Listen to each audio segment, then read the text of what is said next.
Story master. Ranjan জঙ্গলের রাস্তা দিয়ে চলতে চলতে হঠাৎ করে দেখল সামনে কিছু একটা পড়ে আছে। সূর্যের আলো পড়ে সেটা চকচক করছে। কাছে গিয়ে সেটা রঞ্জন হাতে তুলে নিল। দেখলো একটা কাচের বোতল। বেশ সুন্দর ডিজাইনটা। রঞ্জনের বেশ পছন্দ হলো বোতলটা। সে বাড়িতে নিয়ে এসে টেবিলের উপরে রাখলো। তারপর একদিন সে সন্ধ্যের সময় দেশলাই দিয়ে ধূপকাঠি ধরিয়ে জ্বলন্ত দেশলাই কাঠিটা সেই বোতলের মধ্যে ফেলে দিল। কাঠিটা বোতলের ভিতর ফেলে দিতেই এক অদ্ভুত দৃশ্য রঞ্জন দেখতে পেল। দেখল বোতলের ভেতর এক কিংভূত দর্শন ভূতের আবির্ভাব হলো। সে রঞ্জনকে বলল, বলো, আমাকে কেন তলব করেছ? আমি তোমার জন্য কি করতে পারি? আমি তোমাকে সব রকম ভাবে সাহায্য করতে চাই। বলো, তোমার কি প্রয়োজন?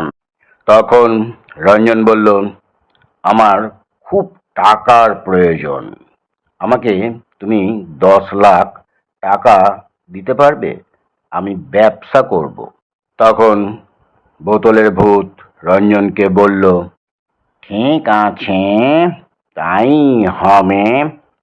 এই বলে রঞ্জনকে 10 লাখ টাকা দিয়ে দিল। সেই টাকা নিয়ে রঞ্জন একটি বড় করে মুদিখানার দোকান করলো।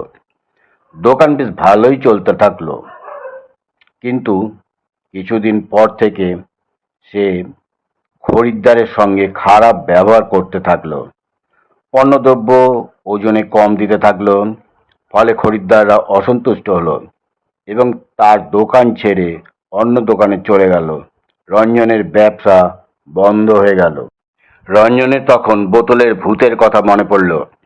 সে ভূতকে স্মরণ করল। বোতলে ভূতের আবির্ভাব হলো। ভূত বলল, আবার আমাকে তলব কেন? আমার কি প্রয়োজন বলো? আবার আমাকে একটু সাহায্য করতে হবে। আমার ব্যবসা বন্ধ হয়ে গেছে। আমাকে কিছু টাকা দিয়ে সাহায্য করো। তখন ভূত বলল, সে টাকা চাইছো? টাকা দিচ্ছি, কিন্তু মনে রাখবে, কোনো অসৎ উপায় অবলম্বন করবে না এবং লোভ করবে না, তাহলে ব্যবসা আবার নষ্ট হয়ে যাবে। এই বলে ভূত আবার রঞ্জনকে টাকা দিয়ে চলে গেল। রঞ্জন আবার দোকান খুলল, কিন্তু যেই লাভের মুখ দেখল তখন আবার সে অসৎ উপায় অবলম্বন করলো। ভেজাল খাবার দ্রব্য দিতে থাকলো। সরকারের ট্যাক্স কম দিতে থাকলো। লোভ বাড়তে থাকলো। ফলে যা হবার তাই হলো। আবার ব্যবসা বন্ধ। এবার রঞ্জন পড়ল মুশকিলে। সে কি আবার ভূতের শরণ নেবে? পরপর 2বার সাহায্য নিয়েছেন। সে কোনো উপায় না দেখে আবার ভূতের শরণ নিল।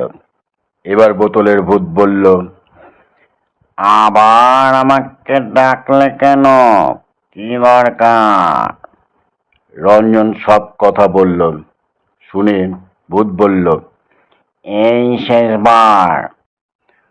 আর কিন্তু তুমি আমার কাছ থেকে সাহায্য পাবে না। মানে, সততার সঙ্গে ব্যবসা করো, লোভ করো না। আবার রঞ্জনকে টাকা দিয়ে ভূত অদৃশ্য হলো। তারপর রঞ্জন চিন্তা করলো, এবার অন্যরকম ব্যবসা করতে হবে। আগের ব্যবসা আর নয়। সে টাকা দিয়ে এবার কিছু গাই গরু কিনলো। তারপর গরুর দুধ বিক্রি করতে থাকলো। ভালোই চলল তার ব্যবসা। কিছুদিন পরই তার লোভের উদয় হলো। আবার জেগে সেই দুধে জল মেশাতে থাকলো। সেই দুধ বহুজন নিয়ে শিশুদের খাওয়াতো। শিশুদের ঠিক মতন পুষ্টি হতো না। তার চালাকি ধরা পড়ে গেল। রঞ্জন দুধে জল মেশাতো না, জলে দুধ মেশাতো। অতি লোভের ফলে ব্যবসা পুনরায় নষ্ট হতে থাকলো।